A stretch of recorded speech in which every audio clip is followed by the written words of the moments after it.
It is my utter delight to welcome you to the Reclaim Justice Conference. So we're all gathered here today to seek answers, to redefine, realign, and recreate structures that work to reflect both our individual power as well as our collective wisdom. We gather to reclaim the ideals of justice, to restore the ruptures within us as well as amongst us, and thus to reclaim justice as our own. This is the work, and I am very mindful that we are building in the midst of wartime. And what does that mean, building in wartime? For me, what it means is that the emergency work will be the most obvious and the most compelling. However, I believe that some of us must work to create structures for the time after, when we're ready to move forward again. So we build in wartime because when the weariness of conflict gives pause, we will need the space, we will need these structures. We will need a thoughtful structure to process, to unfold, to address and reckon all that has been yet unspoken. And we will need to prepare for this process. So we build in wartime while we truly honor the ones who are using the power of anger to effect change. And so what does it mean to reclaim justice, right? It means that we are ready to take back that which has been co-opted by institutions and vest justice in our own power individually and collectively. It means to have discernment when navigating the chaos which seeks to separate us not only from each other, but from our own flame of awareness.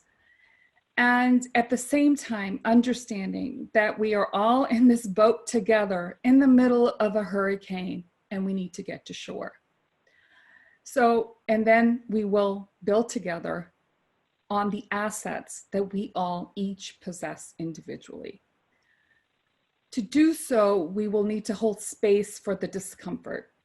And I believe discomfort is that place beyond comfort, which is a space for true possibility and growth. And in this space, which may cause us some discomfort, we will have to address the shadows of our civilization, our culture, and even ourselves. And then potentially by reclaiming our rejected past or rejected selves, we can have a new honest balance of who we are and where we've been. The solidity of what we build together must be on the deepest bedrock of our resonant wisdom.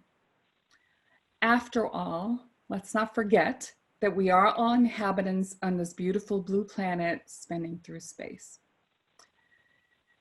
And then the question becomes, what is restorative justice? What is being restored?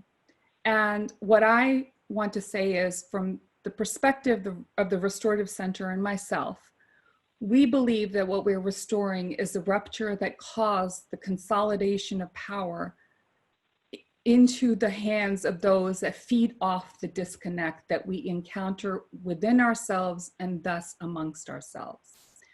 That we must redefine justice as a broader vision than the one that is in courts, or the one that is merely reactive to conflict, or one that is going to be administered for us. That there can be no justice without the acknowledgement of the power that is ours already. That we are restoring our place as the holders of the ideals of justice, and thereby restoring our individual power, our communities, and our institutions, so that they can truly reflect who we are at our essence.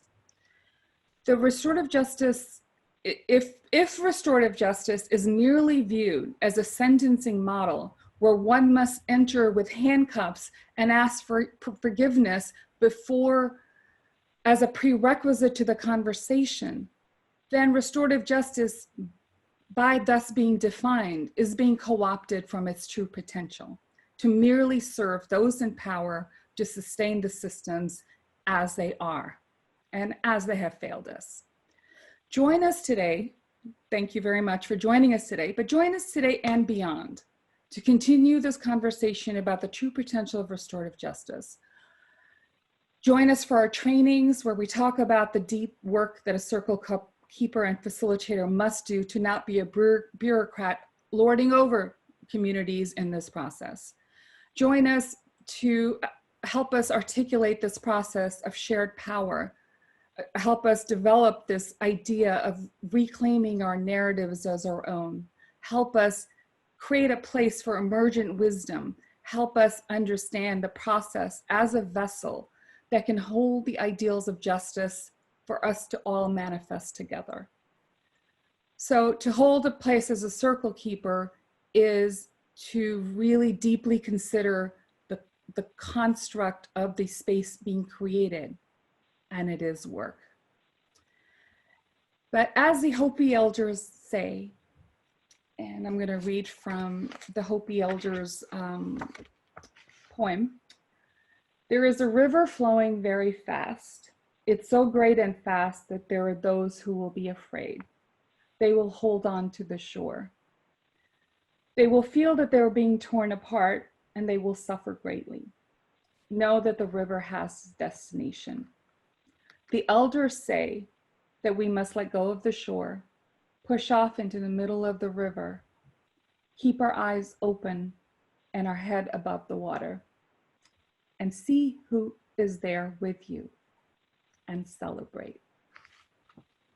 So it is now with tremendous joy and delight that I have the honor to introduce a person who I believe personifies the ideals of reclaiming justice and reclaiming power, individually, and then showing us collectively how to move forward, and then working to realign institutions so that they can reflect the greater wisdom of who we truly are. And so it is with great honor I introduce Cori Bush, a true leader for our times.